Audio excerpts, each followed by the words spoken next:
नुकताच प्रसिद्ध कीर्तनकार निवृत्ती महाराज देशमुख उर्फ इंदुरीकर महाराज यांच्या लेकीचा साखरपुडा पार पडला। आता लग्न ही खरं तर त्या कुटुंबाची खासगी बाब असते, त्यामुळे त्याबद्दल कोणीही मत व्यक्त करू नये। पण निवृत्ती महाराज महाराष्ट्राचे प्रख्यात कीर्तनकार असल्यानं त्यांच्या घरच्या सोहळ्याची सोशल मीडियावर चर्चा रंगलेली बघायला मिळते। त्यातून मग त्यांचे टीकाकार सुद्धा ऍक्टिव्ह झालेले दिसतात। आपल्या आगळ्या वेगळ्या कीर्तन शैलीमुळे इंदुरीकर महाराज समाजात जनजागृतीचं काम करत असतात। त्यांनी कायमच साध्या पद्धतीनं लग्न करावं म्हणून संदेश दिलाय, पण त्यांनी त्यांच्या लेकीच्या लग्नावेळी मात्र त्यांचे सगळे उपदेश धाब्यावर बसवल्याची चर्चा महाराष्ट्रात रंगली। लोका सांगे ब्रह्मज्ञान पण आपण मात्र कोरडे पाषाण अशी अवस्था असल्याचा आरोप लोकांनी त्यांच्यावर ठेवलाय। दरम्यान एका बाजूला उपस्थित लोकांनी हा सोहळा अत्यंत साध्या पद्धतीनं पार पडला असं म्हटलंय, पण मुंबई डब्बेवाला संघटनेचे अध्यक्ष सुभाष तळेकर यांनी मात्र सोहळ्यातील व्हायरल झालेल्या व्हिडिओज नंतर इंदुरीकरांवर जोरदार टीका केली आहे। त्यांनी असा आरोप केलाय की दुसऱ्यांना अक्कल शिकवणाऱ्या इंदुरीकर महाराजांनी पोरीच्या साखरपुड्याला लाखोंचा खर्च केला, पण यामागचं सत्य नेमकं काय? इंदुरीकर महाराज यांनी त्यांच्या घरचा सोहळा अत्यंत साध्या पद्धतीने पार पाडला की मग लाखोंचा खर्च केला? काय खरंय? आणि मुळात यावरून इंदुरीकर महाराजांना टार्गेट करणं योग्य आहे का? इंदुरीकर महाराजांचे जावई कोण आहेत थोडक्यात जाणून घेऊया या व्हिडिओच्या माध्यमातून। निवृत्ती महाराज हे सध्याच्या घडीतील महाराष्ट्राच्या कीर्तन परंपरेतील एक प्रसिद्ध कीर्तनकार म्हणून नावारूपाला आलेत। वास्तवाला धरून दाखले देण्याची कीर्तन शैली, शेतकऱ्यांची स्थिती, कर्जबाजारीपणा, लग्न, घरात होणारी सासू सुनेची भांडणं, बिघडत चाललेली तरुणाई या प्रश्नांवर ते आपली परखड मते मांडत असतात। उच्च शिक्षित असलेले इंदुरीकर महाराज नेहमीच समाजाला त्यांच्या कीर्तनातून आरसा दाखवत असतात, त्यामुळे घराघरात त्यांची कीर्तनं ऐकली जातात। पण त्यांच्या लोकप्रियतेचा त्यांना मागच्या काही काळात त्रास देखील सहन करावा लागलाय।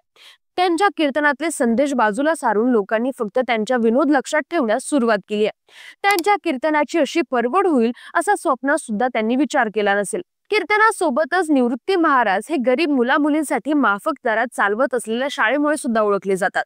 तर अशा या इंदुरीकर महाराज यांच्या मुलीचा साखरपुडा नुकताच पार पडला। संगमनेरच्या प्रसिद्ध वसंत लॉन्स AC हॉल मध्ये हा सोहळा पार पडला। त्या सोहळ्याला अनेक मान्यवरांनी हजेरी लावल्याचं बघायला मिळालं। राजकीय पुढाऱ्यांसह बड्या मंडळींनी हजेरी लावली होती। त्यामुळे या साखरपुड्याच्या काही व्हिडिओ क्लिप सोशल मीडियावर सध्या व्हायरल झाल्यात।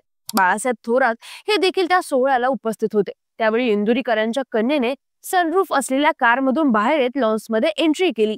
सजवलेल्या गाड्यांचा ताफा, फोटोशूट, व्हिडिओ शूट, जसं काही VIP लोकांचं लग्न आहे असा सगळा माहोल तिथं होता, असा आरोप वारकरी संप्रदायातील काही जणांनी केलाय।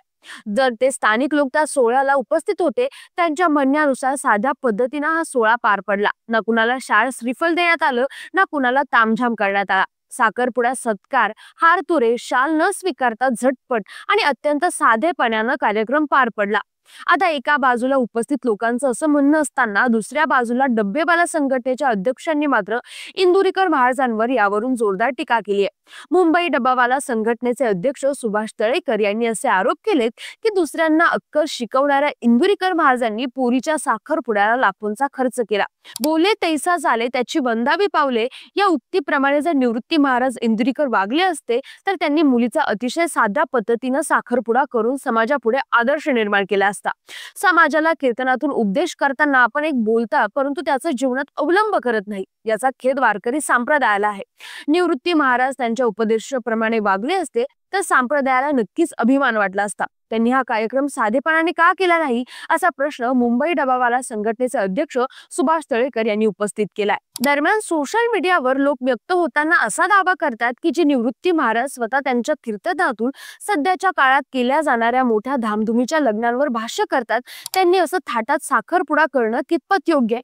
मागे एकदा कीर्तनात इंदुरीकर महाराजांनी असं भाष्य केलं होतं की ज्यांच्याकडे पैसे नाहीत त्यांनी लोकांना दाखवण्यासाठी कर्ज काढून आपल्या मुला मुलींचं लग्न मोठ्या थाटात करू नका, लग्न साध्या पद्धतीनं करा। साध्या पद्धतीनं लग्न केलं तरी मुलं होतात। त्यांच्या या वक्तव्याला धरूनच त्यांना आता टार्गेट करण्यात येते। लोकांच्या म्हणण्यानुसार इथं कुणाची बाजू घ्यायचा विषय नाही, पण लग्न किंवा साखरपुडा ही खरं तर त्या दोन कुटुंबाची वैयक्तिक बाब आहे. त्यांनी हवं तसं खर्च करावा.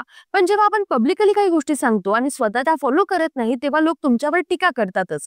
निवृत्ती महाराज यांना मानणारा, त्यांना फॉलो करणारा मोठा वर्ग महाराष्ट्रात आहे. संबंध मराठवाडा अतिवृष्टीनंतर संकटात सापडलेला असताना त्यांनी अशा पद्धतीनं थाटामाटात साखरपुडा सोहळा पार पाडणं योग्य नाही.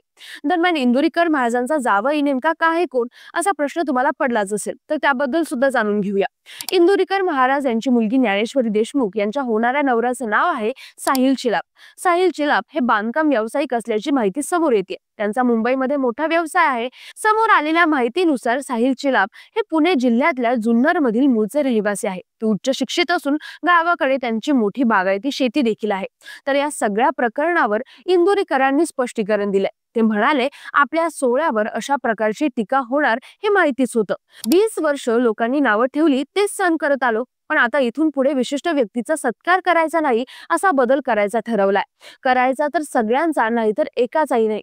एवढ्या मोठ्या पद्धतीनं साखरपुडा हा तुम्हाला दाखवण्यासाठी केला की आपण बदल करू शकतो.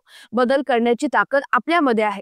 जेवण महाराष्ट्रीयन पद्धतीनं ठेवलंय, चायनीज वगैरे आपल्याकडे चालणार नाही. त्याच्यासाठी 8 दिवस वाद केला, पण जेवण महाराष्ट्रीयन ठेवलं. जेवण वाढणाऱ्याचा ड्रेस हा वारकऱ्यासारखा ठेवला. सगळ्यांना समान वागणूक. सगळ्यात महत्वाचं म्हणजे खुर्ची नाही. फक्त ज्याला आजार आहे त्यानेच खुर्चीवर बसायचं.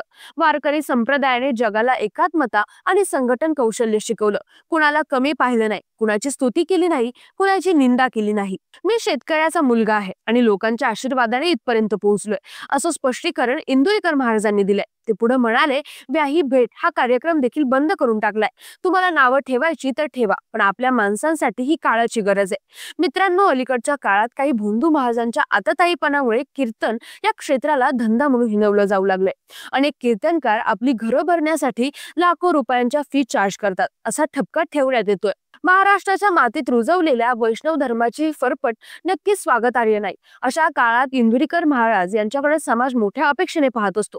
त्यांचे विचार शेतकऱ्यांसाठी महत्वाचे असतात, असं मानलं जातं. त्यामुळे आता इंदुरीकरांवर जी टीका होते त्याबद्दल तुमचं काय मत आहे, कमेंट करून नक्की सांगा आणि आपल्या कडक राव चॅनलला सबस्क्राईब करायला विसरू नका. धन्यवाद.